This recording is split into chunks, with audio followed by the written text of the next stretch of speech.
is up, bros? Welcome to the AllBros podcast. I'm Caleb. And I'm Jonathan. And we are a couple of bros on a mission to give you guys the most detailed movie reviews out there with as little bias as possible. Ooh, I kind of got the order bit mixed up. Anyway, this week on the podcast, we will be playing a couple rounds of some of our favorite game, either our head-to-head and reel-to-reel. Oh yeah. Yeah. So we'll be playing a couple rounds of that. Yeah, I'm sure you guys are curious where we've been the past while. We were dealing with holiday sadness. Yeah, because people that say seasonal depression isn't a thing, y'all are lying to yourselves. Because Yeah. it 100% is a thing, and it sucks ass. Yep. So It's also first holiday season without both of our dads. yeah, It sucked. Yeah. Yeah, but we are back. This is the first episode we recorded of 2026. So happy New Year, everyone. Yeah, happy New Year. Even though you'll be seeing this, what day, on the 12th? So it'll be a couple weeks into January already. That's okay. Yeah. But we needed the break. We would not have been on our A game without it. No, but we are hoping to be back on top of it. Yeah. All right. Well, with that, I almost forgot. For those of you that don't know, by the title of this episode, we are going to be breaking down F1. Is it F1 the movie? I think so. Which I don't understand. What else is called F1? Nothing. I don't think. If I just put F1 into Google, what's gonna pop up? But you have to specify F1 movie. Oh, I get. Okay, if I put in just F1, it comes up with Formula One, the official home. Yeah, so F1, the official home of Formula One racing. Oh, okay. Oh, so I guess I guess the original F1 is it's your go-to source for the latest news, video highlights, GP results, live timing, in-depth analysis, and expert commentary on F1 news, or just on anything F1. So okay. Alrighty. Yeah. So yeah, we'll be breaking down F1 the movie this week. But first, let's get into the episode, shall we? Let's do it. Hell yeah. Need motivation? Angry Dad Podcast. Trying to jumpstart your life? Angry Dad Podcast. You want help getting off the couch? Angry Dad Podcast. You need a verbal kick in the ass? Angry Dad Podcast. You want to hear from somebody who's been through it all? Angry Dad Podcast. I am here for you. You can find me on all podcast platforms. Today's episode is brought to you by our friends at Max Performance Peptides. Save 10% on your first order using the code AllBros. It helps support the show and helps support our friends, so go give their site a look at maxperformancepeptides.com. Or check them out at Max Performance, the number 4U on Instagram. Links to everything can be found in our bio. All right, kicking off this week, like I said, we're going to be playing a few rounds of each of these games. See who wins this one, because I think last time you beat me, I think. Or I can't remember. Man, dude, that was so last year. Come on. It was last year. But new week, new game. So we are going to be playing. We're going to start things off with reel to reel, which for those of you that don't know the rules of this, we will be given a randomly generated actor and a movie that they have starred in. Our job is to go back and forth and list someone that was also in that movie, like an actor, and like another movie that actor has been in. Yes. So, for example, if we are given like Emily Blunt in Edge of Tomorrow, we could tie this into Tom Cruise and Top Gun. And then we just kind of go back and forth with that. So let's have you go first, Rose. Your right. movie is, or your actor and movie is, have you seen Darkest Hour? No, I have not. Okay, let's refresh that. Okay, easy. Christian Bale, The Dark Knight. Ooh, okay, yeah. So the goal is to throw the other one off as best as you can.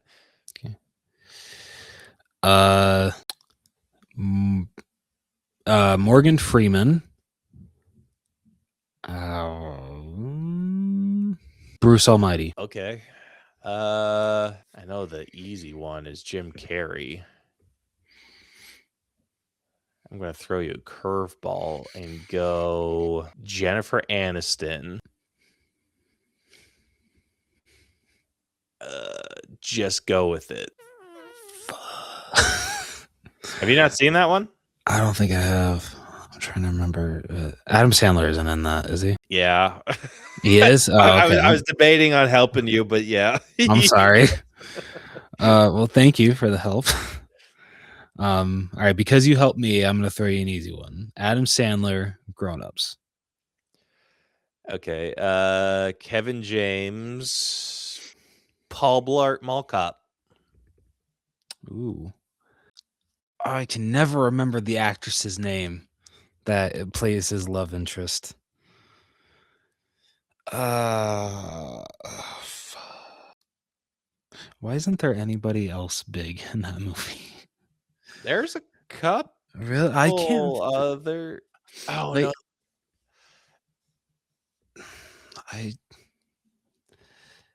Because I would say Rainey Wilson, who plays his daughter. I'm pretty sure that's her name, Rainey Wilson. Right. But like the only other movie I can think of her in is the freaking sequel. I mean, you could do that. You know what? I think I'm gonna have to. I'm sorry. Rainey Wilson, Mall Cop 2. And that's where I'm going to call you a son of a bitch. Because I have not seen the second one in years. So I cannot recall anyone else in that movie. The only person that I can remember else name-wise is David Henry. And the only other movie I could think that he's in is Grown Ups 2. So Shit.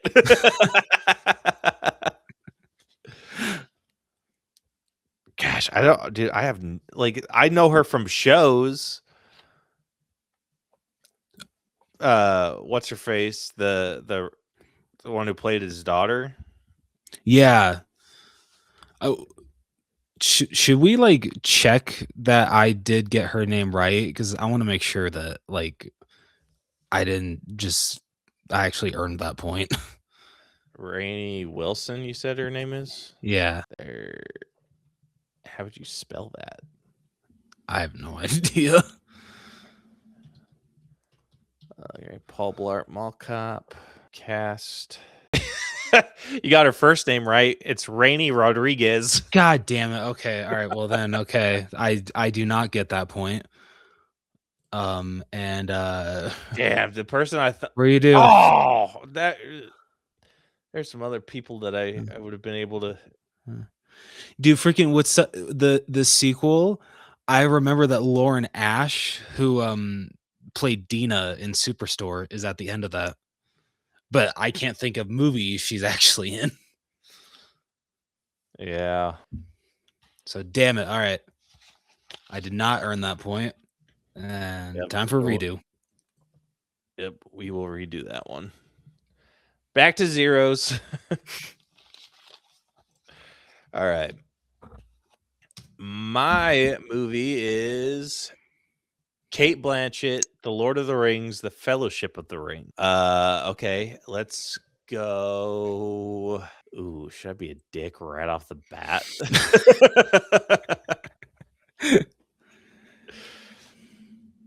I did falsely get a point, so I probably deserved it.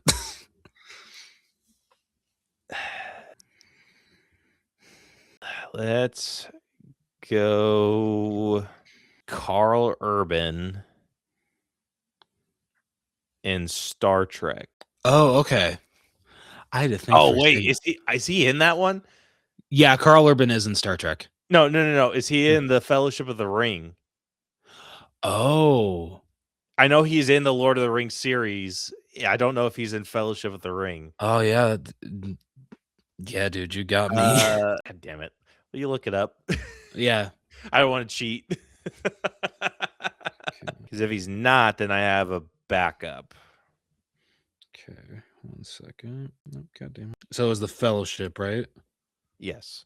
No, he was not. Damn. Okay. I have a backup. Andy Serkis in. Let's go Dawn of the Planet of the Apes. I wasn't ready for Rise and War.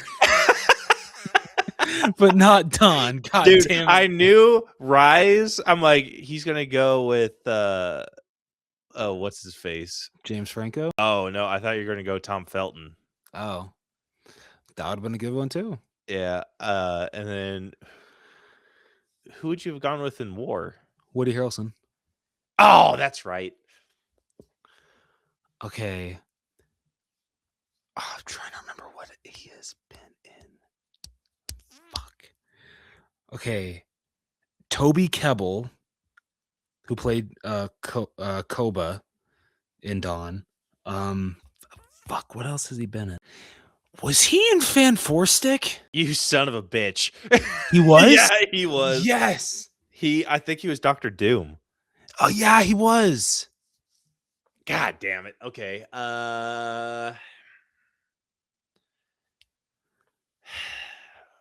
Let's go Miles Teller in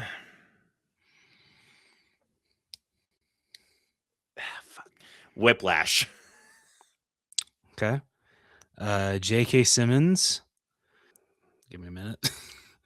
If you can't name a single movie that Oh no, I then- can. Oh, but like okay. I don't want to to just say Spider-Man.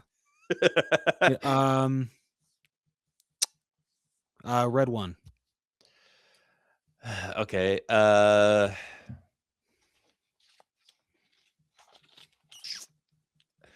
Lucy Liu in Kill Bill. You suck. I've never seen Kill Bill. You haven't? No. Yeah, man, you got me. There's an easy one in that one. Like, do you not know who stars Kill Bill? Is it Uma Thurman? Yeah. But I don't know what else she's been in. You don't know what else Uma Thurman's been in? No. Oh, okay. Yeah, I mean, I'll take the point. Yeah, man, it's all yours, buddy. But I am also surprised that you forgot that she is in Pulp Fiction. Motherfucker. Son of a bitch. All right. Yours is. Have you ever seen Drive? No, I've not. Okay, let's redo. What the?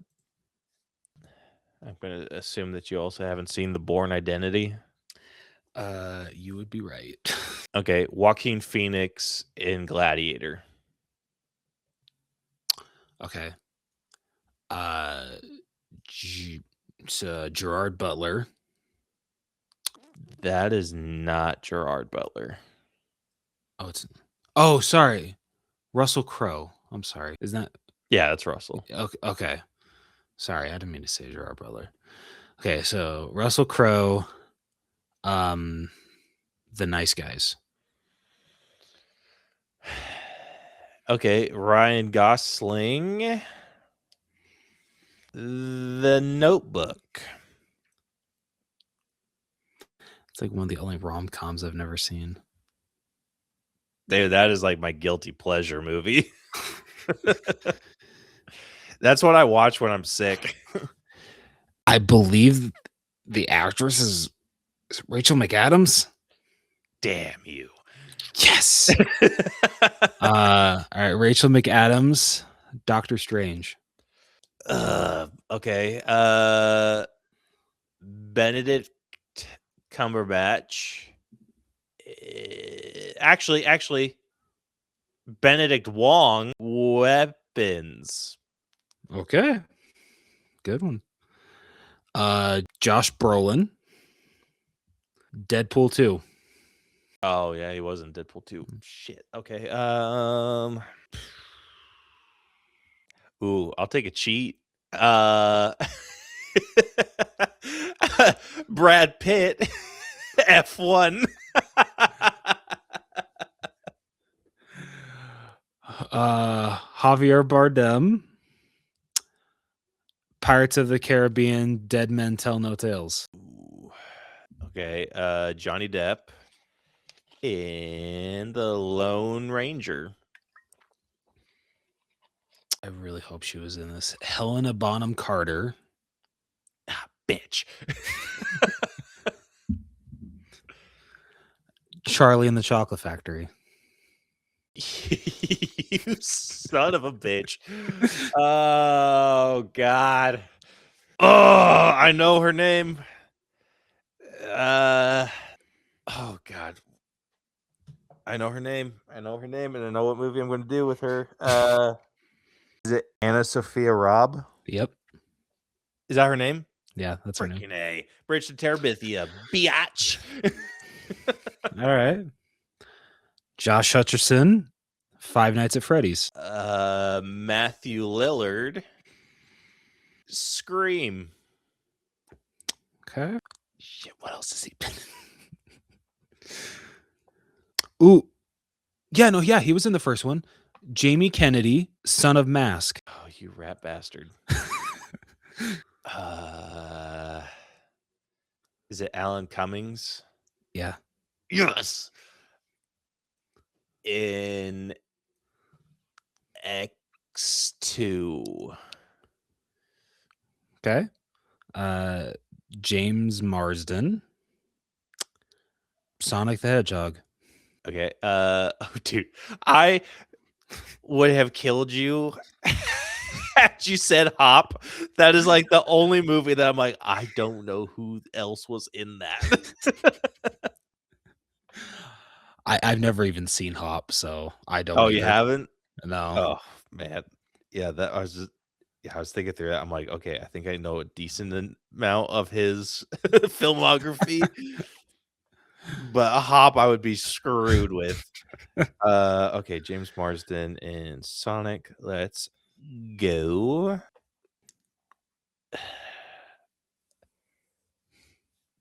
All right, tell me if this counts.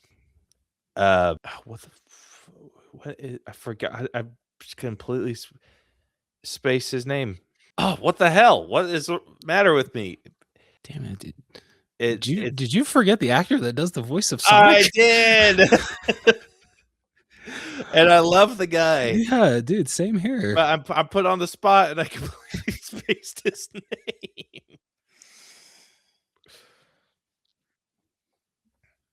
It is Ben. God damn it. Let's go Jim Carrey, the Grinch.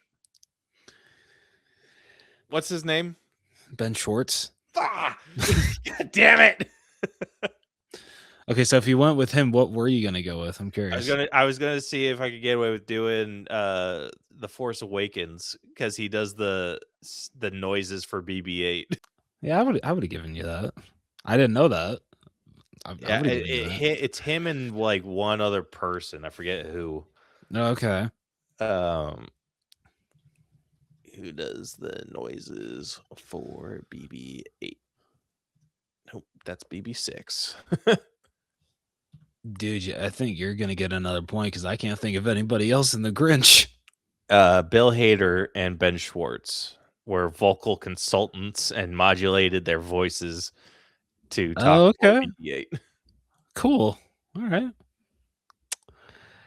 But yeah, man, you get another point because I can't think of anybody else that's in the Grinch. Damn, who knew that I could have gotten you way freaking earlier if I decided to go with Jim Carrey. Because yeah, dude, yeah. If you went that way with Ben Schwartz, The Force Awakens, oh yeah, I would have had a much easier time.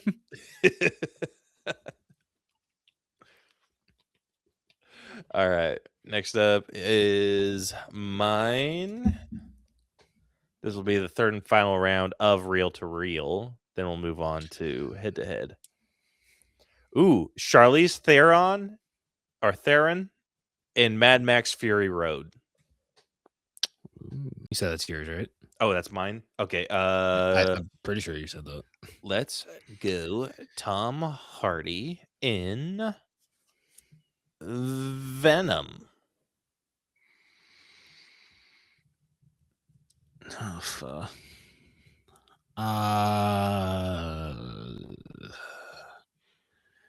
What is the guy? The villain's name. Wait. Since he was in the end credits, can I count an end credits scene? Does that still count? Yeah. Okay. Woody Harrelson. Now You See Me. Bitch. All right. Let's go.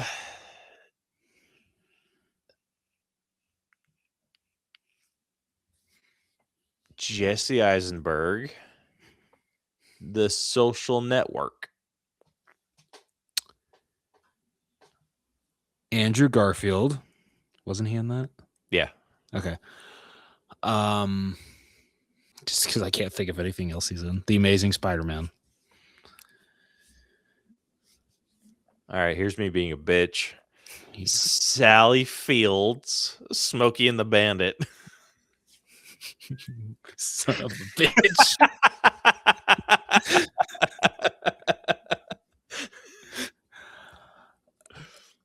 Yeah, man, dude. I'm not even gonna try. I got nothing. Man, dude. That was good. Wait, have you seen Smokey and the Bandit? No, never seen it. Do you know what the movie I'm talking about, though? Yes, yeah. I know what movie you're talking about. But okay. I'm surprised that you didn't remember Burt Reynolds. Oh, yeah, shit, he is in that. Oh, shit. All right. For those keeping score at home, Caleb is kicking my ass. Yeah, it is 3-0. Zip. All right, this is the one that you usually kick my ass at.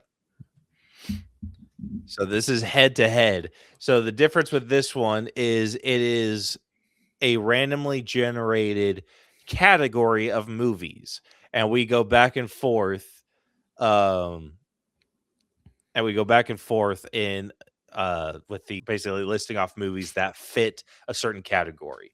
We do have the power to veto a movie if we don't feel it fits well enough within the category. Yes. All right, so you're starting this one off, and this one is movies where food plays an important role. And I know exactly what you're going to hit me with first. Here's a movie that I'm sure a lot of people would like to forget. Food. Let's go with Food Fight. Not the movie I thought you were going to go for.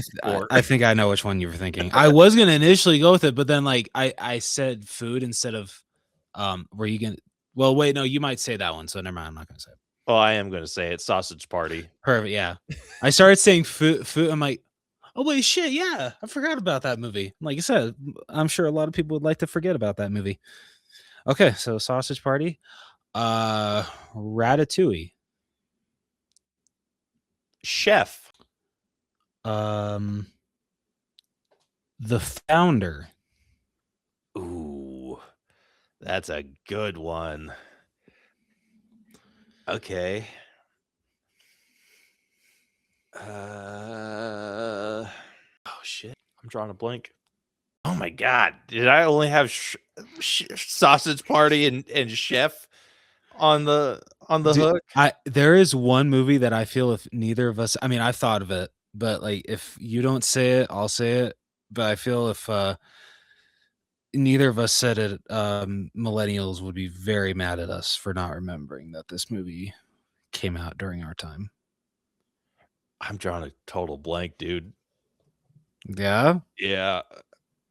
What do you got? Good Burger. Oh my gosh. Yeah. Yep, I'm giving that one to you, dude. Oh man, when I'm put on the spot like that, with like, I'm like, all right, I got like 2 in the barrel, and I completely forget to like load it with more. Yeah. And I'm like, damn. Okay. All right, round 2 of head to head. This one is movies where the plan immediately goes wrong. Where the plan immediately goes wrong. I'll say The Bad Guys. That's a good one. Where the plan goes bad. This one's tough because I mean this is like very open for interpretation. Yeah, like if it's like, what if it's like the plan at the beginning of the movie and it doesn't really come back up because it only focuses on just like that one little part of the movie? Like, would that still count? Like, what are you thinking? I was thinking of like the opening of the live action Scooby-Doo, when Velma keeps telling Fred, just remember the plan, like my plan, but of course, like everything just goes wrong. You know, Daphne gets kidnapped. Just yeah, like I think that one can count because I Yeah? mean their plan, like it's not the. I think it's more where a plan goes immediately wrong. okay. Okay, so then I will say Scooby-Doo. Okay. This is a tough one because a lot of the like it's finding like trying to find one where the plan goes wrong near the beginning. Yeah. Because like I can think of plenty where like especially like when it comes to like superhero movies where the plan goes wrong later. Like the biggest one I would think of is like Infinity War, but That's true. that doesn't. It's like the plan doesn't immediately go wrong. It's like near the end. Yeah. So where does one go immediately wrong? Shit, you might have me on this one too. This is this is like a difficult one. It is because I'm trying to even think of Like just like non superhero related. Like Yeah. I'm accessing like every category. Like okay, I mean this is if I were to bring it back and like be a bitch about it. I mean I guess Chef would be like that Okay. too because like he does a meal for a critic and then like he gets like a bad review and then he like gets in a Twitter like fight with him, invites him back, and then he's like forced to like remake the exact same meal. And the Okay. critic's just like, am I getting punked? So I mean like that, and then that's like what breaks him off to like start his own food truck and whatnot. So I guess if you like that one could be I'd count that.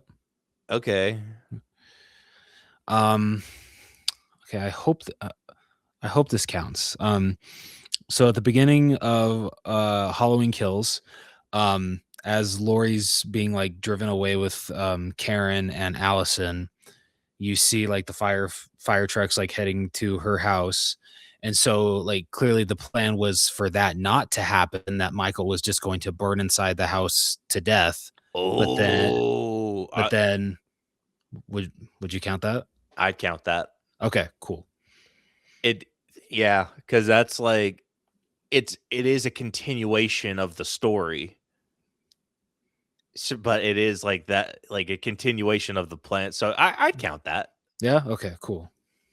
Oh shit. This one's hard. This one is, it's very hard. You might have me on this one too. I get dude, I was going out on a whim with that Halloween Kills one. I didn't know if you would count that. No, that's a good one because it's like that is like a very immediate plan goes wrong. Yeah, it is like it's a plan from the previous movie, but it's just like it's the continuation part that I think where it would fall into that category. Okay. Interesting. All right. Yours for round 3 of head to head is movies with an unforgettable car crash. Okay. I mean, I think you could name a few. I mean, I already got one okay. right off the bat. I think I got a couple. Okay. Cars 3. Damn you. He took one of mine. Dude, the fact that they showed that crash for the teaser, or the teaser trailer, like, holy shit, that was insane. Yeah. Let's go Fantastic Four with the thing jumping in front of the semi. Oh yeah, that's a good one. Does that count? Like, do we count that? Since it's like unless we're just talking car to car collisions. I don't know. I feel like this could be like a open for interpretation Okay. kind of thing. So I'd count that. Okay. Because like I swear his car flipped many times. So Gran Turismo. Ooh, that's a good one. Hell, being a bitch about it. F1. Yeah. Dude, that one is freaking like my mouth dropped. I'm like, oh my god, my goodness, dude, that was For real. insane. And I just love that, not to get into it already, but the fact that it was just completely silent, that just added to it. Okay. Where else has there been like a memorable car crash? I want to say he gets like the car gets into a crash in it. Herbie Fully Loaded. Does he get into a crash? He does. Okay. He does. Huh. The part that's getting me is like the unforgettable part. Yeah, because it's up for interpretation. Yeah. Freaking Final Destination. Oh yeah, shit. Oh shit. Which one is? It's not the first one. It's 2 or 3. Are you referring to the freeway one? Yeah. 2. That's 2. Okay. Yeah. Then yeah, 2. I mean, I'm curious if you would say that this is unforgettable. Power Rangers, when he crashes the truck. Ooh, that's a good one. Okay. Yep, I'd count that. Okay. Shit.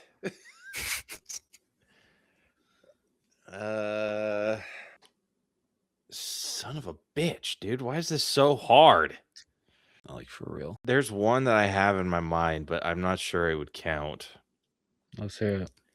It'd be like the Avengers when Loki like blasts that one car, but it doesn't crash. It just like gets magicked to halt. Like it kind of like it lifts and slides, but I wouldn't say that's like a car crash because it gets magicked. Yeah. Like because like here's the difference. Like in my mind, with the thing, he body shots that like the semi. Oh yeah. Like Loki just kind of blasts it out of the way, more or less. So it's like it's hard to like want to count that one. I mean, but like I get why you would want to, because I mean it was memorable and showcasing like how he was going to be the big bad for the Avengers to fight. So like you did know that he meant business. Yeah. Ooh. Okay. Inception. Ooh. Okay. It's one of the ways that they like wake up. They have to crash the van into the water. Yeah, that's true. Okay. Halloween H2O. At the end when Lori crashes the van after Michael opens the body bag and starts to reach for her, and inevitably locks himself into a tree. She cuts off his head, but it turns out it's not Michael. And yeah, so I would say that's a memorable car crash. Okay.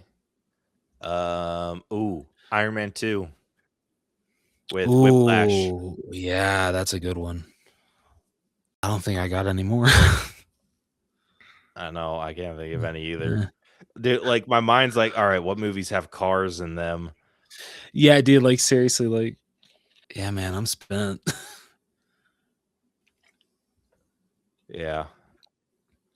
I can't think of Yeah. like, I mean, Fast and the Furious, it's just like, okay, how many, like, because the reason I didn't immediately go to like Fast and Furious is because it's like unforgettable, but I've forgotten all of them because it's like there's so freaking many.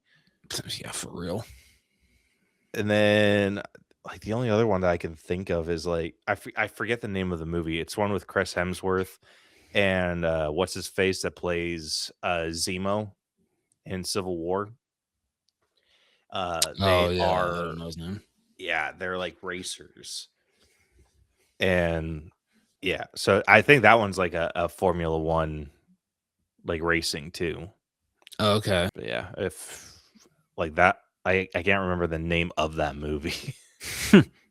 But if you're spent, unless you got one more, because I would be absolutely screwed. Okay, you know what? Actually, I think I do have one more.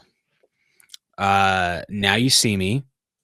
When we thought that David Franco's character had died and we had lost a horseman.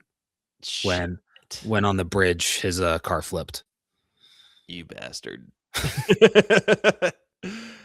Yep, I'm giving that one to you. All right. Oh shit, we got a tie here, Yep, ladies we and do. gentlemen. All right. Tiebreaker, we will do a Connect the Stars. Ooh, okay. And let's see who can do it with the shortest. Okay. All right, let me see if I can share this screen. All right. So first, let me make it a little easier to see. All right. First up, we got Dakota Johnson. Okay. And Morgan Freeman. You think you could do that? Sorry, give me a minute. I don't know if I can. Okay, who's the one that's throwing you? I kind of want to try, actually. No, I think I can. You think you can? Yeah, I think I can. Okay. You got a piece of paper nearby? I'm sure I do.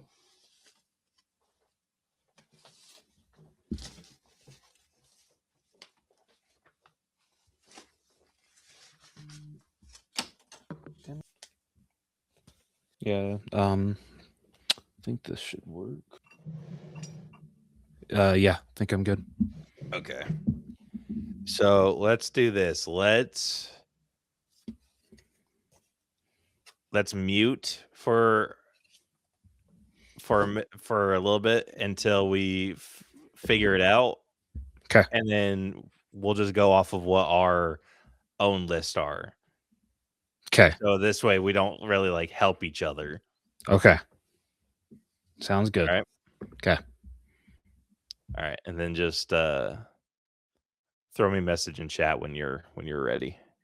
But I'll mute, you mute. All right. And go. Damn, Yeah, are man. you really stumped? Yeah, dude, I can't connect anymore. Yeah, man, I think you're gonna take this one. All right, let's hear how far you got though. Okay, because it really all just came from Dakota Johnson's side. So I got Dakota Johnson, who was in Madam Web with Sydney Sweeney, who was in I think it's called Just Go. Was it? Oh no! Oh fuck! Shit. Yeah, I don't think I actually did have anything because I forget the movie that her and Glenn Powell are in. Is it What I Hate About You? No, that is. I know which one you're talking about. I forget the name of it. Is it I'm Just Not That Into You? Anyone but you. That's what it is. So yeah, okay, Anyone But You. And then I was gonna do Glenn Powell was in that with her. And then I was gonna do Top Gun Maverick. Okay. And that gave me Tom Cruise, but I couldn't think of how to tie Tom Cruise to Morgan Freeman. Just yeah. Damn, dude. I know. So I'm excited to hear yours. Okay. Mine was short. So she was in The Materialists with Chris Evans, who is in The Avengers with Mark Ruffalo, who is in Now You See Me with Morgan Freeman. There you go. I thought of that movie, but I just couldn't remember the name. So nice, man. But Good Now job. You See Me? No, The Materialist. Oh. I was gonna say, I'm like, dude, like you brought up Now You See Me. I wouldn't have got like if you didn't mention Now You See Me earlier, I probably wouldn't have gotten this. Oh, like I probably would have done something dumb and tried to like connect freaking Pedro Pascal to Morgan Freeman somehow. All right, nice, freaking A. Very nice.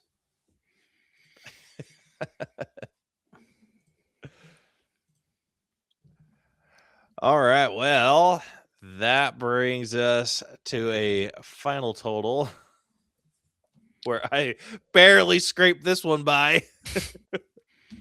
But he still did. Yeah. Caleb won 4-3. All right, that was a good one. That was.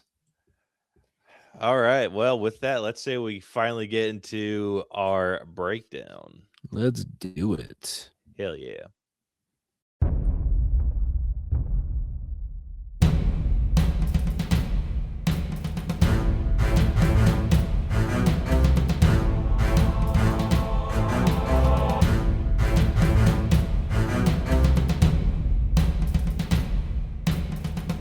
Alrighty. If you are new to our breakdown system, we have split movies into 8 different categories that we individually score to come to a final AllBros letter grade. The 8 categories that we will be scoring are story, writing, acting, character development, effects, music, costumes, and then we give our own personal score at the very end. All of these numbers get magically added up and spit through our algorithm and give us a letter grade to compare this movie to others of a similar grade. So without further ado, if you have not seen this movie, I'll say this: it ends like a racing movie does. Yeah, that's fair. So not much to spoil, but if you still do not want this movie spoiled for you, I would either skip and come back or however you want to handle this, because Rose is about to spoil it in our favorite segment that we like to call Reading with Rose. So if you listen beyond this point and anything's spoiled for you, it's your own damn fault. Yeah. All right. Aging former Formula One prodigy Sonny Hayes has spent the last 30 years living as a racer for hire following a career-ending crash at the 1993 Spanish Grand Prix that has left him burdened by the failure to live up to his potential. After winning the 24 Hours of Daytona, he is approached by his former teammate Ruben Cervantes, owner of the struggling APXGP F1 team, who asks him to be their second driver. Ruben explains that unless APXGP wins one of the 9 remaining Grand Prix of the season, his investors will sell the team. Sonny reluctantly agrees after Ruben insists that victory will prove he is the best in the world. Sonny meets the team, including technical director Kate McKenna and ambitious rookie Joshua Pierce, and ambitious rookie Joshua Pierce. Joshua fears the failing APX GP could derail his career and aims to attract interest from another team. Sonny struggles with the modern F1 machinery, but quickly diagnoses APX GP's weaknesses, proposing that the vehicles be upgraded with enhanced aerodynamics to compensate for their speed disadvantage. At the British Grand Prix, Sonny and Joshua compete against each other rather than cooperating, resulting in both crashing out. Acknowledging the teams need to secure a points finish, Sonny exploits the rules at the Hungarian Grand Prix by deliberately colliding with rivals to trigger safety car periods. This allows Joshua to close the gap to the front runners and secure APX GP's first top 10 finish. During the rain-affected Italian Grand Prix, Sonny advises Joshua to remain on slick tires, trading grip for speed and elevating him to second place. However, he ignores Sonny's instruction to wait for a straight before overtaking Max Verstappen, skids off the track, and his car bursts into flames. Sonny rescues him, but Joshua is injured and misses the next 3 races. Joshua's mother and the press criticize Sonny's high-risk approach. He performs well during Joshua's absence, using Kate's new vehicle upgrades. An increasingly arrogant Joshua returns at the Belgian Grand Prix and deliberately forces Sonny into a crash.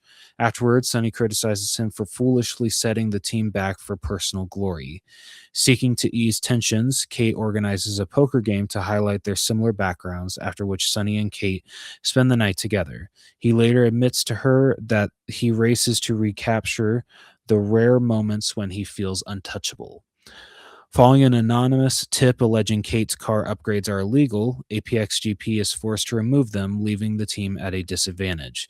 Frustrated and realizing he has skipped his ritual of having a random playing card with him in the cockpit, Sonny drives recklessly during the Las Vegas Grand Prix and crashes.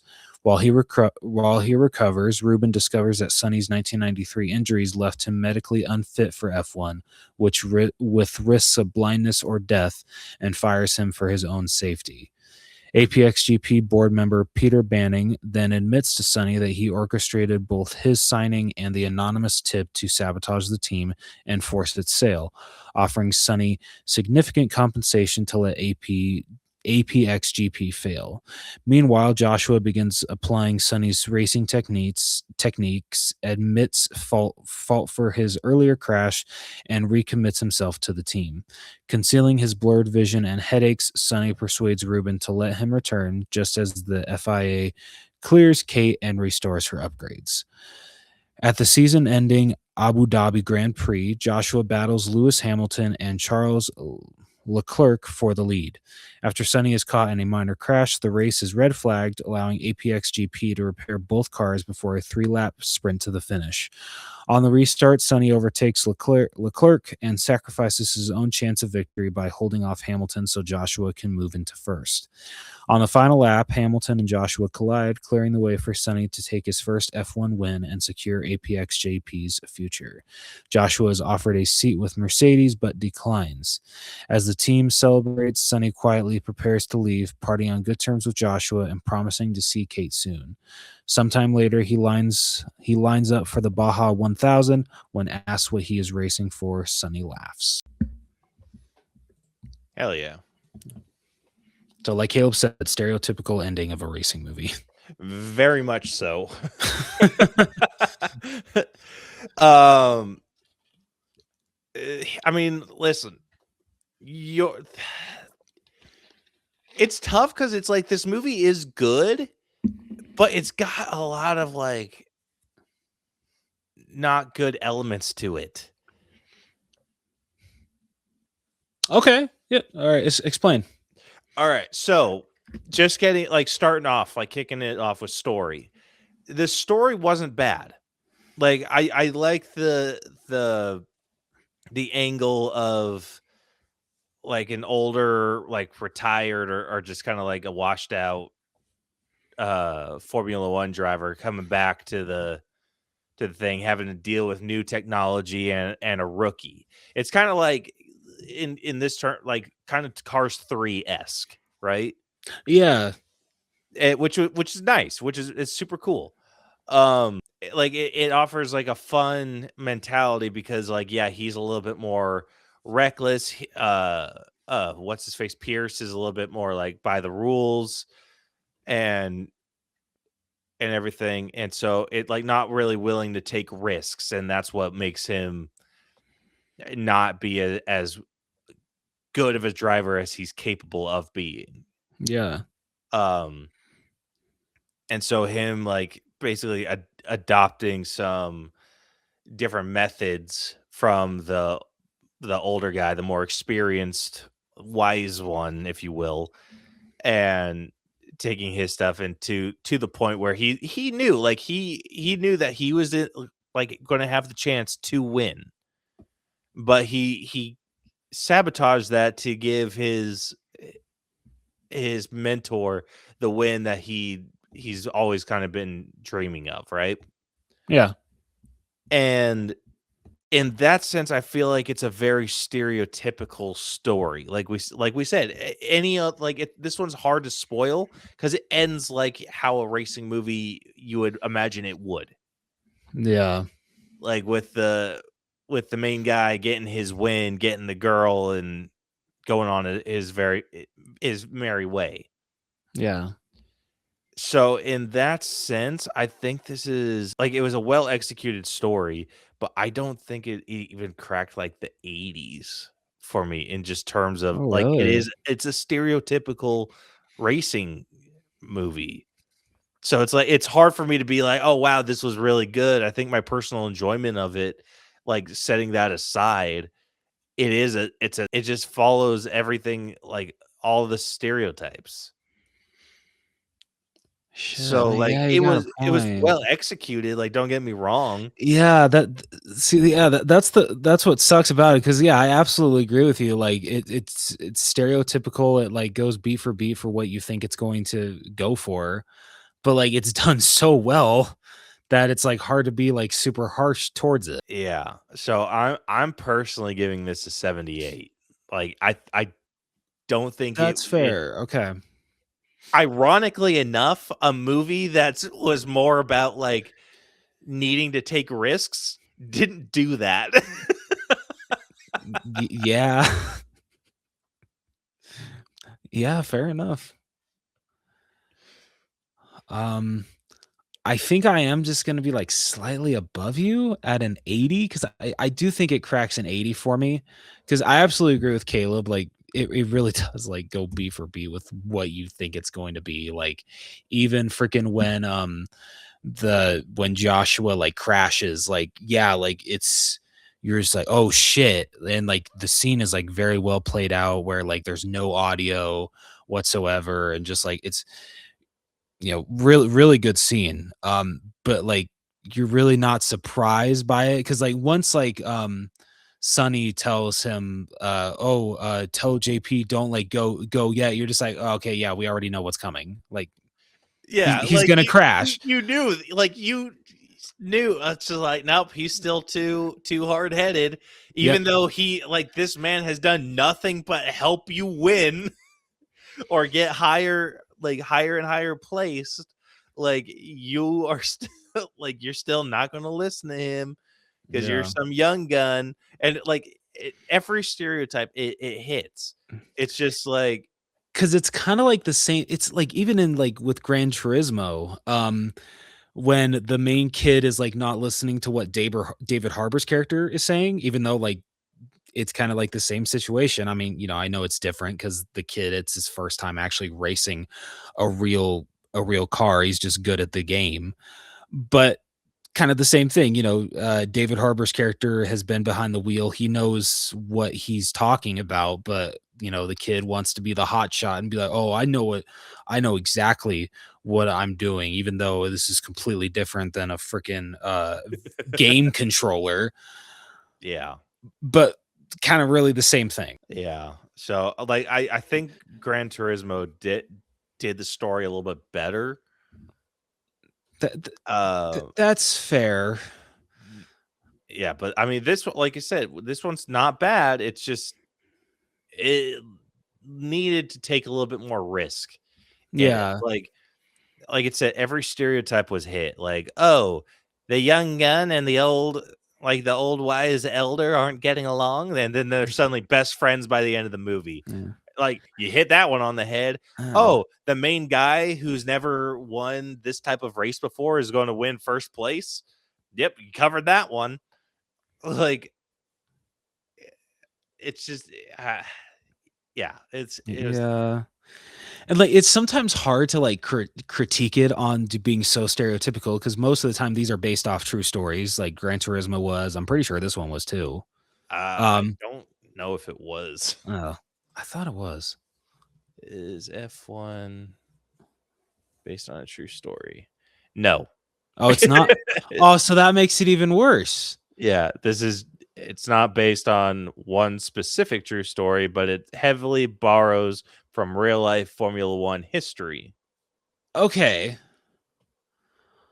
Okay, so if it's borrowing from history, like if it's like not a specific, okay, yeah, if it's not a specific story, then even that feels like a cop-out thing to say. Like, because it's just like, of course, the new guy is going to be freaking bitchy towards the more experienced driver. That's just like, there's a reason this is a stereotype. Shit, you know what, man? I can't even justify an 80. I'm going to 79. I can't even be in the 80s now that we've discussed it more. Yeah, okay. So yeah, the story is definitely not where this movie shines. No, there's a very obvious category that this movie will shine in. Yes. Unfortunately, it's not either of these first two, because writing I'll say this, it's enough to get it a 79, not quite. I can't quite give it an 80 on this either. There's so much freaking cheesy bullshit in this one, like that the freaking, like what you were just explaining with the synopsis, like at the end when he's just like, oh, like when he goes to that like dune racer thing and he's just like, we can't pay you a lot, and he's like, it's not about the money, and he's like, well, what's it about then? And just the way that he sits there in silence for a little bit and laughs, I'm like, could you imagine being on the receiving end of that, where it's just like some guy just like, you say something to this guy, which is already freaking cheesy as shit, and then he just looks down and goes, ha, ha, ha, ha, for longer than a few seconds. Yeah. I was just like, are you having a stroke? Maybe you shouldn't be driving. Dude, even the line that when Sonny and Joshua part ways, when Sonny's just like, it's your team now, and Josh was just like, it was always my team. Dude, I'm like, how freaking, shut the hell up. Dude, it was so ridiculously cheesy. Yeah. I'm like, are you kidding? And there was so much of that. Yeah, like, dude, I'm going to even be lower than you on writing. I'm going to go 78. I know. I might have talked myself down, honestly. Actually, you know what? No, 77. Yeah. 77. That's what I was going to. I was like, oh, God. There was so much of that. Like, oh, here's another thing that got me. They couldn't have been freaking jerking Brad Pitt off harder if they tried, because anytime like someone saw him, they're just like, wow, that is a good looking dude. And they did that with basically any woman that saw him, made a comment about even how Joshua's mom. I know. I was like, are you actually fucking kidding me? Dude, honestly, like the picture that they picked, because, you know, like when she walks in and she sees like the two like blown up pictures of Joshua and Sonny, you know, I can't remember, was Joshua smiling or did he have a straight face? I think he was smiling. And dude, that picture of Brad Pitt, I'm like, that's not even Brad Pitt's best picture. No, dude, it looked like he was giving kind of like a smolder kind of look. He looked awkward. He did. Honestly, yeah, like straight up. I'm just like, out of all the pictures you pick, I know you pick that one. It looked like someone just went, aha, and then he's like, yeah, kind of had literally he just gives a like, what the fuck is this kind of look. Yeah, and then like it looked like a surprise picture. Yeah, but of course Joshua's mom's just like, oh my God, like reminds me of that audio that I think I heard on TikTok one time where they're just like, "Oh my god, oh my god." That's literally how. Yeah, like I said, they But couldn't it's have really been just the like, jacking "Oh him my up god." harder if they tried. Yeah, no, like seriously. Cause like of course, like even with like I feel bad that I forgot her name because like she was one of like my favorites. Oh my god, Um, dude, she was like that too. I was like, okay, good. One person who doesn't see through his bullshit. But yeah, yeah, even her when she like would longingly gaze at him, I'm just like, come on. yeah. What? Like, are you kidding me? And then it's just like it cheapened the character when she actually like slept with him. I will say I did find it a little funny when Javier Bardem's character comes to the hotel and he's just like, "Where is he?" She's just like, "I can't believe that you would think that I would stoop that low. I would never sleep with my." And he's just like, "Really?" He's like, "Oh yeah." She's like, "Oh yeah, he's on the balcony." Yeah, But that was funny. that was actually, yeah, But it did like genuinely funny. the way that she was like going on and on about like, oh, I don't fool around with people on my team and blah blah blah blah blah blah blah blah blah. And I'm like, we all know that where this is going. Shut up and Yeah, just yeah, get to it. And if yeah. when it finally did, it's just like, thank goodness. Like, come on. Even like when they're like saying goodbye and like they kiss and she's just like, "Hold on to that." I'm like, "Oh my god." Yeah, dude. USA freaking cheesy shit. You know what? That line alone, the hold on to that gets it a 76. All right, I won't get that low. But fair. Absolutely I fair. will say I pushed that far out of my brain. Yeah, the writing left much to be desired. Yeah, fair enough. Like, Oh shit. sorry, writers. I know you Yeah. probably tried, and I know that the efforts were put elsewhere for this movie, but But like please, honestly, please.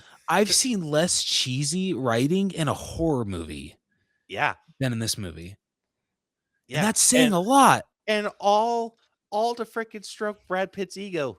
Yeah. I get it. Brad Pitt's a good actor. He's a good-looking guy.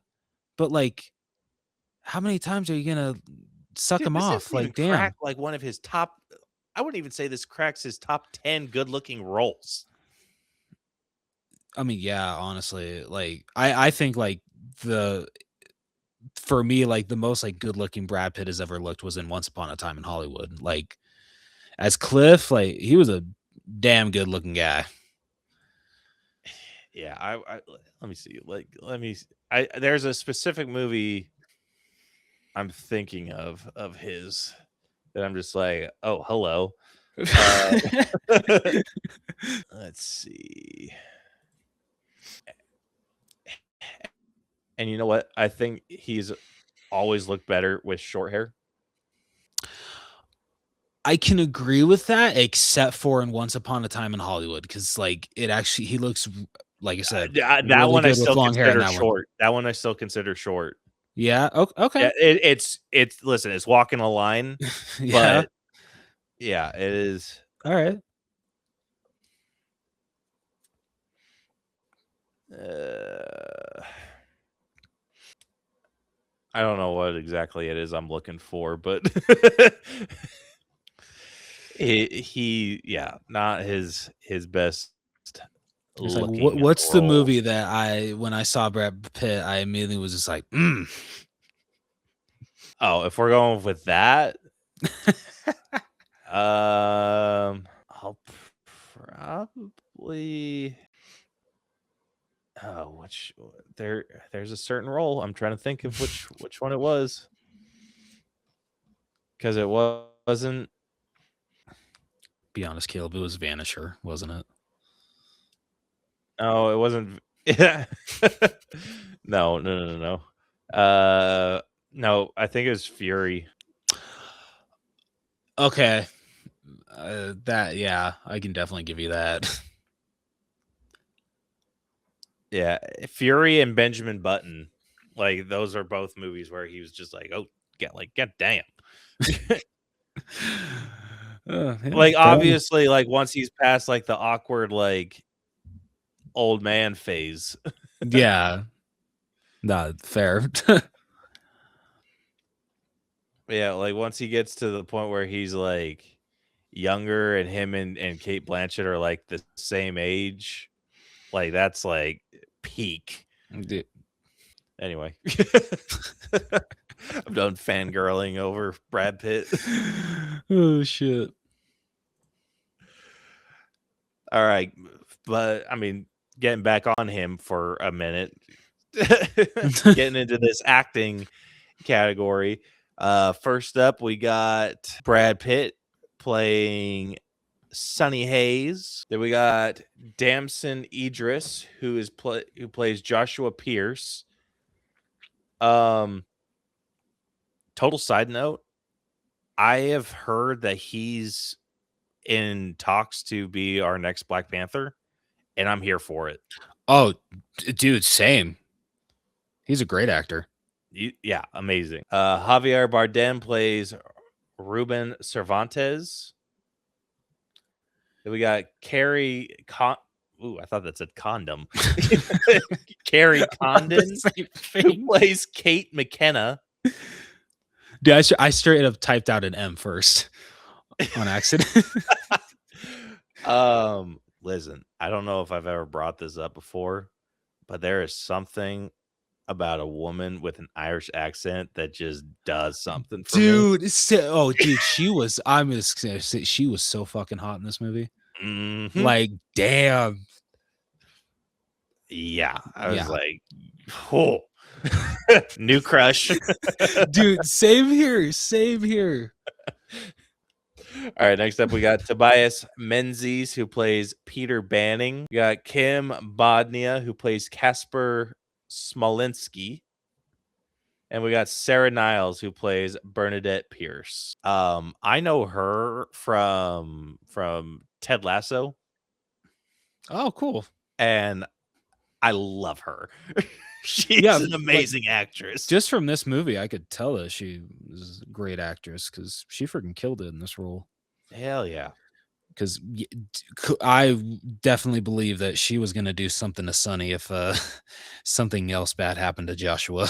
Oh, for I believed it. real. All right, what's your top 3 look like? You know, it's not his best performance, but like I'd still give number 1 to Brad Pitt. I still think he did a really good job in this movie.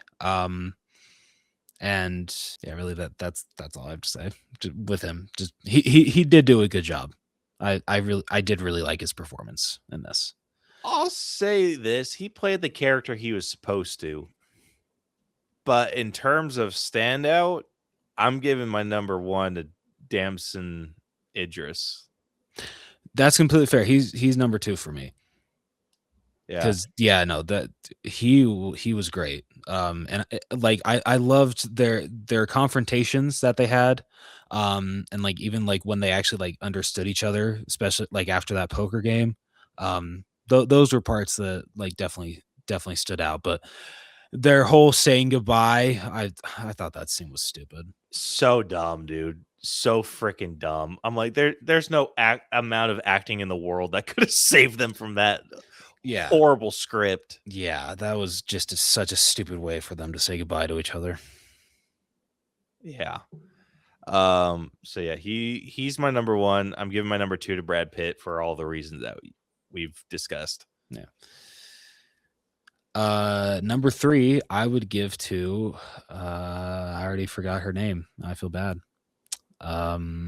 Carrie Condon. And it's not because me and Caleb both found a love for Irish accents, and we both think she's really very. I'm just gonna say really. It is hot. For me. that is 100% why. But no, she's like listen. Other than the times or the scenes where she's simping for Brad Pitt, like I love her. Like she's such a strong character.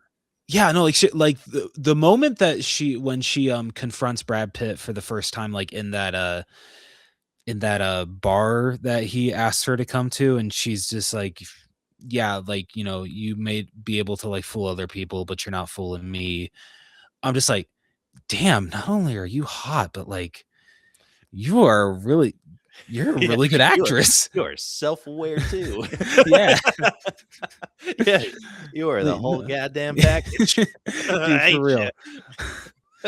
But yeah, so like, yeah, Carrie Condon, I definitely want to check out more from her because yeah, really, really solid actress. She did really good in this role, Yeah. and it also helps that, like Caleb and I have said many times, she's hot. She's a beautiful woman. Mm-hmm. And her accent, dude. Oh, frickin' oh man. just- Ooh, yeah.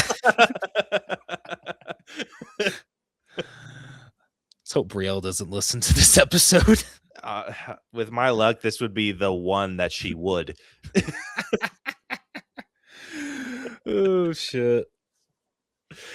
No, I've told her, I'm like, listen, if an Irish girl ever gave me a shot, I'm not saying I would, but I'm not saying I wouldn't either. Which is fine. Which is totally fine. Like, we have that agreement. Like, I have a thing for Irish girls. She has a thing for Scottish men. Like, all right, there we go. As long as you guys have an agreement, yeah, then it's like, okay. Like, I say, like, we travel, like we'll travel to Scotland. We'll take our leave for a few days, like just kind of separate. Whatever happens, and we come back together, enjoy the rest of our trip. No Perfect. questions asked. I love it. See, this is how you know you're in a proper marriage. Mm-hmm. That's what I like to think. No, honestly, like jokes aside, like honestly, like if you can joke about this kind of stuff, if you can like see where you both are coming from, like no, like truly, like this is what a marriage should be. Yeah, straight up, dude. You know how frequently like I've sat and like watched Outlander with her, which is basically just the sole purpose of this movie is about this woman who gets sucked back in time to meet her Scottish prince or whatever. And I'm like, we already have our part of our trip planned in Scotland when we eventually go. There is a few basically like a rock seeing, like a sightseeing, because there's a bunch of like weird stone structures in Scotland. We're already going to a few, and she's like, I am going to be touching all of them. Like just to see. And I'm like, listen, I'm not mad about it. Like, have fun. That is amazing. Like, you do you, boo. Just know the second you even kind of disappear, my ass is heading over to Ireland and picking me up my next wife. And she's like, shit. I'm like, sick. Oh, I love it. Yeah. Anyway, getting back to the acting score and stopping our little simp session. Oh man, I like the cast. Yeah, the cast was solid. 100%. Yeah. I'm at like an 85 when it comes to acting. Like, I think everyone did. That seems high. I'm going to go 83. I think everyone did a really good job, and here's the reason I docked it. I think the performances alone were 86 worthy, or what did I say? 86? 85. 85. Yeah, we're 85 worthy, but it's the acting that was around the shitty script that ruined it. Because, like I said, no one can act their way out of a bad script. I don't care how good you are. Yeah, that's fair. Yeah, I was initially gonna go in 86, but nah, I'm going in 84. Because yeah, I can't disagree with you on the whole. You can act your heart out, but if it's a shitty script, it's a shitty script. Yeah. All right, next up we got character development, which did he do any real growth? I would argue that he didn't. It kind of just ended where he started, but now he's a winner. Yeah, He's honestly, like he's still the same person. He didn't. yeah, like he's still like kind of a washed up F1 racer in his van. Yeah. And like I will give some points for his relationship with Joshua. Yeah, because I felt like there was a lot of decent growth there. I did appreciate that, like in certain races, like he was doing whatever he had to stay towards the back of the group and stop people from getting ahead to him, like doing whatever he needed to just so Joshua could get as much ahead as he could. So I guess like good on him for taking one for the team with that. Yeah, well, I think that was the point. Like he knew like this guy isn't going to try and play dirty, so he needs to show him how effective playing dirty can be. Yeah, and yeah, by playing dirty, it got him into higher and higher positions, and then they were able to kind of like slowly work their way up the placement. Yeah, that's true. And then once they were working it together, they were freaking unstoppable. Yeah. So I think the character development's worthy of like 75. Like it was good. It was executed okay, but it wasn't anything to like write home about. Yeah, I think I'm gonna match you on that one. All right, moving on to where this movie absolutely shined. Oh, the dude. Effects. Holy shit. Dude, I thought the racing scenes in Gran Turismo were cool. These, I feel, blew those out of the water. Next freaking level. I kick myself for not seeing this in theaters. Dude, for real. Like, I would have loved to have seen this in XD, IMAX, on the biggest screen. Because it like when they're on the track, that shit would have felt like a freaking ride. Oh yeah. Like in IMAX, dude, that would have rocked your world. Like I wonder how, because I don't know how it is out there, but are they really pushing like D-Box out there? Like motion seats and everything like that? Not that I've seen. Because Cinemark has really started to. Because like it seems like almost every movie now they're offering in D-Box, because it's I think the first 2 rows is dedicated to D-Box. And so it's like, wait, what? I said that's interesting. That like, yeah. So like I think like it's like the seat vibrates and stuff like that. So like like some movies like it makes sense because like this movie would have been awesome to see in D-Box. But then you get like they're putting like kids movies in D-Box. Like me and Sammy went and saw Zootopia 2. And like they had only like 4 showings for just regular standard showings. But then freaking like it was like 10 showings for D-Box. I'm like, who feels the need to see Zootopia 2 in D-Box? That's crazy, right? And how much more expensive are the D-Box? Like $5 more. That's ridiculous. I think a D-Box ticket is $15. Gross. Yeah, for real. Good hell. Absolutely the hell not. Yeah, right?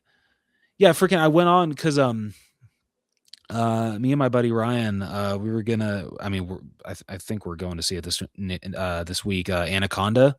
And I was seeing because I think we were initially gonna go like in between holidays, but that just didn't end up working out. So when they first like put tickets on sale for that, it had been a while since I'd gone on the Cinemark app, because it'd been a while since I'd been to the movies at that point. Up until that point, I think the last movie that I'd seen was Wicked for Good. And so when I went to go look at the showings for Anaconda, I'm like, D-Box, what the fuck is that? Like, when did they freaking incorporate that into like every single Cinemark movie theater? And so like, I saw that they were having that for Anaconda. I'm like, oh, okay, like I guess that makes sense. But then like like I said, when I went to go buy tickets for Zootopia 2, it was for that as well. Like it seems like they're having D-Box for every movie. It doesn't matter what it is, and that just doesn't seem right. Like, I'm sorry, I don't need a vibrating moving seat for Zootopia 2. Like, Listen, there's a level of immersion that's too much. yeah, And I draw the line at vibrating seats. Like that I want to see the movies in the best picture. I want the best sound quality, but I do not need to feel the movie.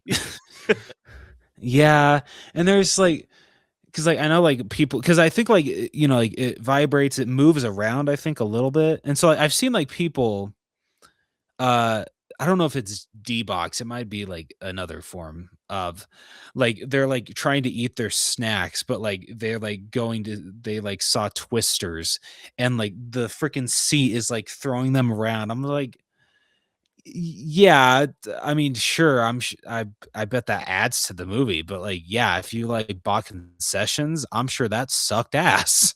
Just Probably. your popcorn just going all over the place. I'm like, well, there goes my freaking $10 worth of popcorn. That's awesome. Freaking ridiculous, dude. So I went to go see Zootopia 2 with Iris. What a freaking joke of an experience. So we decided to go on a discount Tuesday, and I forgot that it was winter break.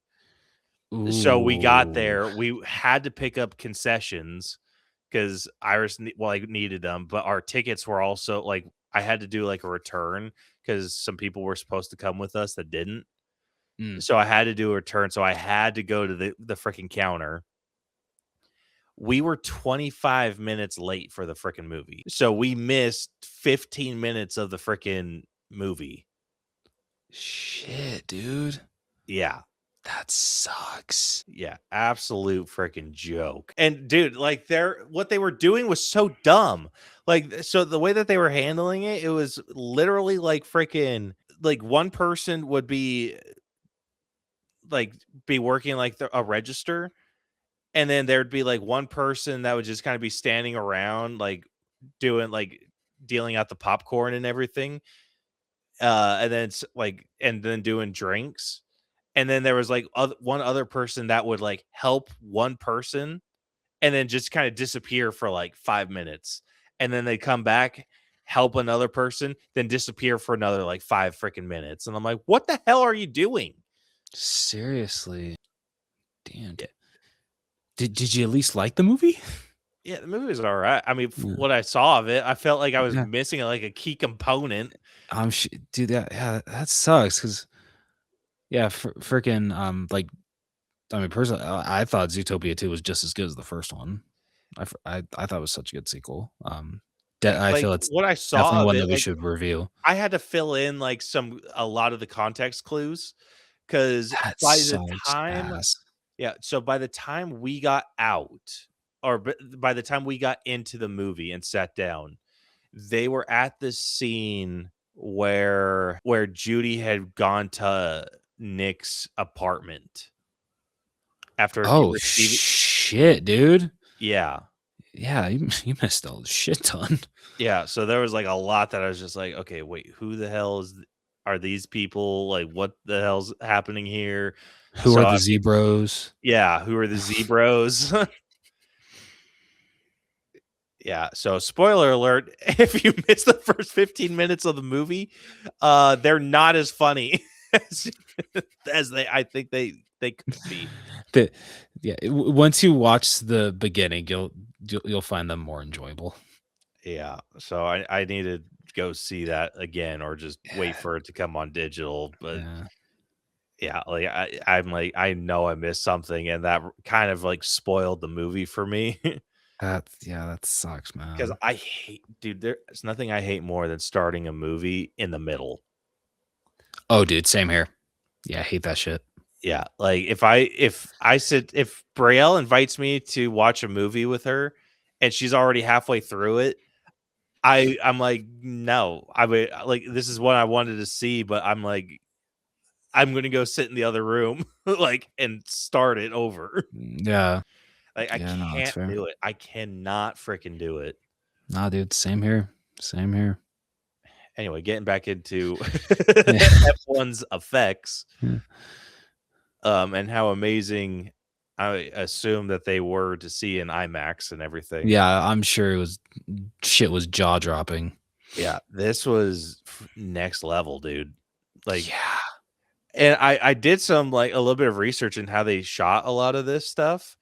Like, they wanted to minimize any CGI like whatsoever. Wow.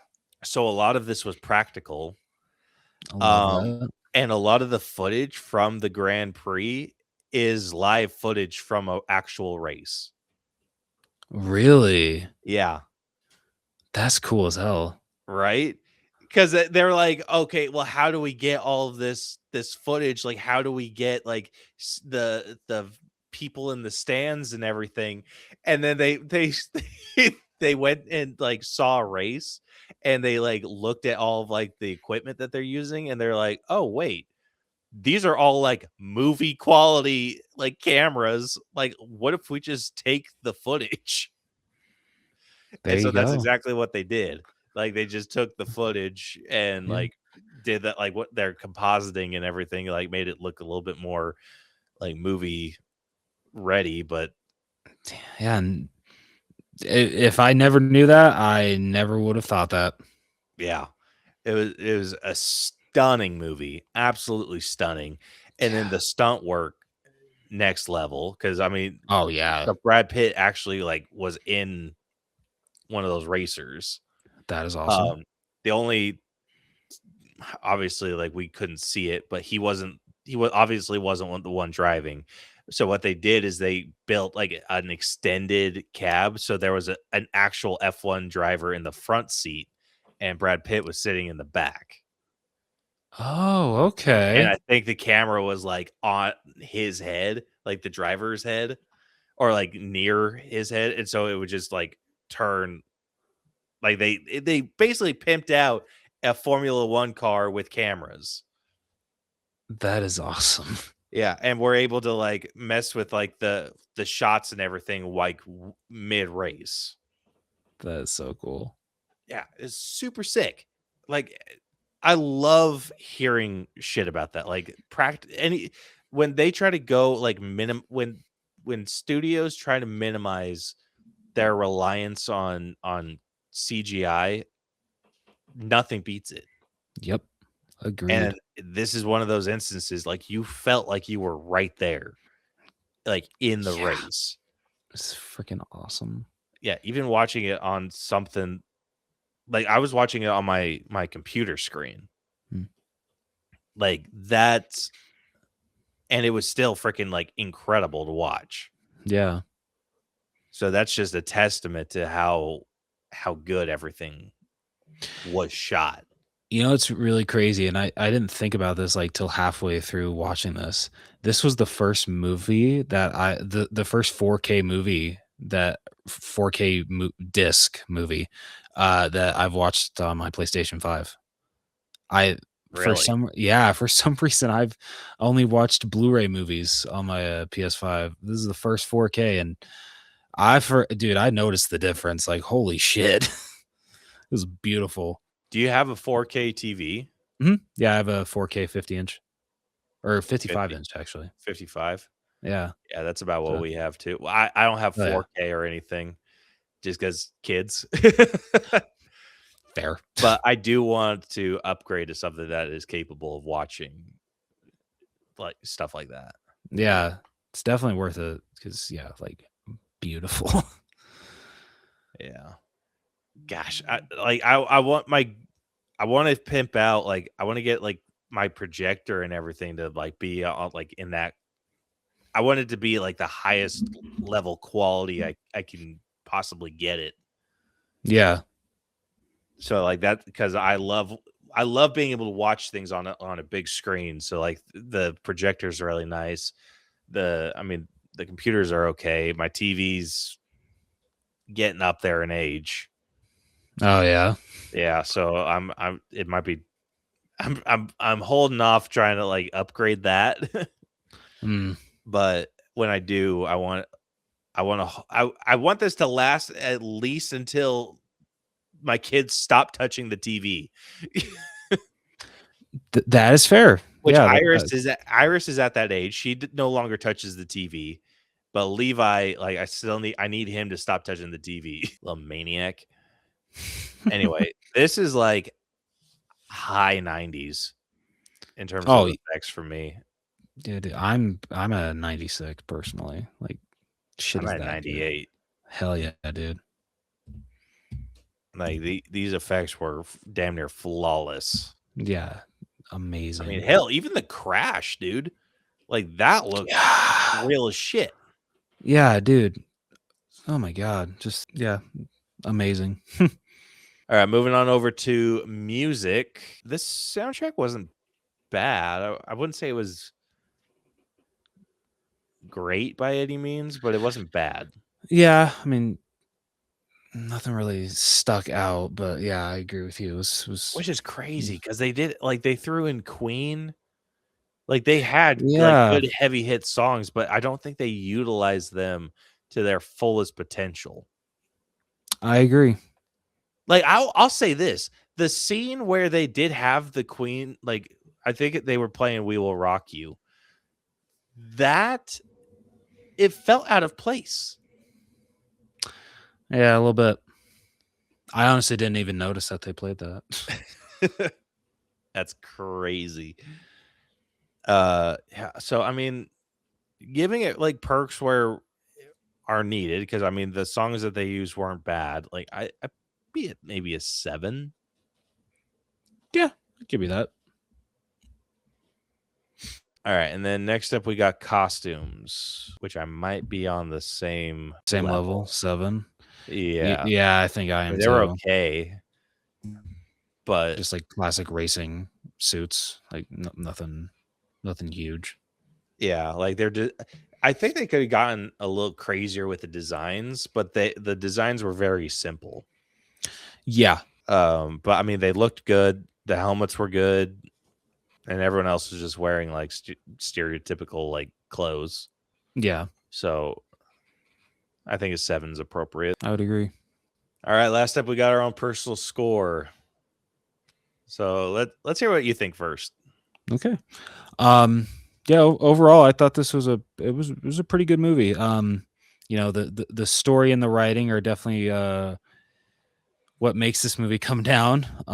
But still overall it's a good one. I still had a good time from start to finish. And really not much else to say about that. I don't know if I'll be revisiting it that much. Because it is a long movie. It is 2.5 hours. Yeah, I was starting to feel it. Yeah, same here. But overall, I still did have a good time. So personal score, I'm going to be at an 82. Yeah, I'm right around there with you. Like I'm personally sitting at like an 83. Like I thought it was good, and it's just racing movies don't do it for me. No, dude, honestly, same. But this is one of the better racing movies I have seen. It's just when you get down to it, the story and the writing, like kind of it's what makes it's just it's you watch this movie for what they were able to visually do. Yes. I wouldn't like not for what they wrote, not for how it was acted or anything like that. It's a stereotypical racing movie that has really cool cinematography. Yeah. So yeah, with that, I'm giving it an 83. Hell yeah. All right, going through these categories real quick, starting off with story.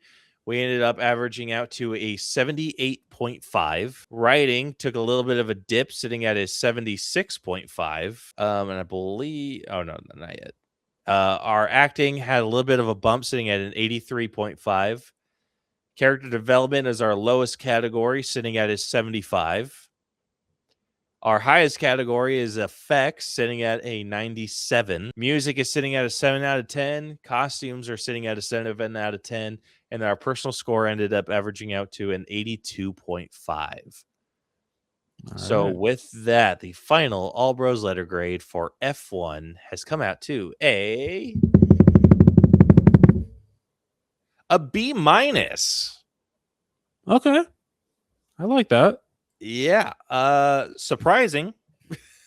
Yeah. Fair enough. Yeah, and it's pretty in the middle one. I like it. Yeah, so this is sitting at an 81.625%. Which puts it on the exact same level as Migration.